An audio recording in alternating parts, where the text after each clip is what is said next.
Badan Pusat Statistik telah mengumumkan pertumbuhan ekonomi pada kuartal ketiga tahun 2021 sebesar 3,51% secara tahunan. Namun angka tersebut melambat dibandingkan kuartal kedua 2021 yang tumbuh sebesar 7,07% yang dipicu dampak merebaknya virus corona varian Delta di tanah air.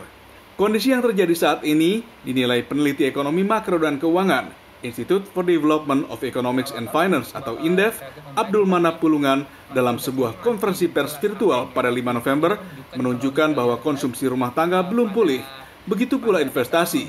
Kalaupun tumbuh signifikan, maka menurutnya akan berlari ke sektor non-perdagangan atau jasa.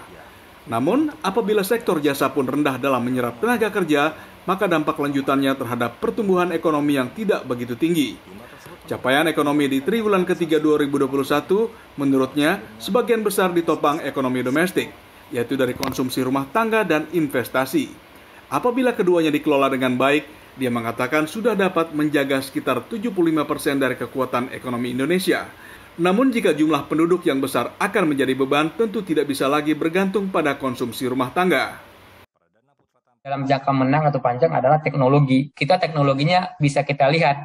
Selama ini investasi katanya bisa melakukan transfer teknologi, tapi tidak terjadi di Indonesia karena jika itu terjadi, impor barang modal kita tidak akan setinggi ini dan teknologinya pun teknologi biasanya yang dikasih yang usang-usang, nggak mungkin negara lain ngasih teknologi yang baru.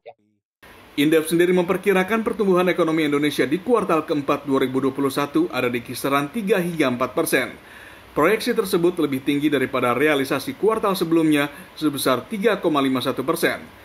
Hal itu dengan mempertimbangkan kebijakan PPKM yang masih diterapkan hingga kini. Kendati pun sudah dilonggarkan, namun mobilitas dan aktivitas masyarakat sejatinya belum pulih sepenuhnya seperti sebelum pandemi COVID-19. Tim Kantor Berita Antara mewartakan.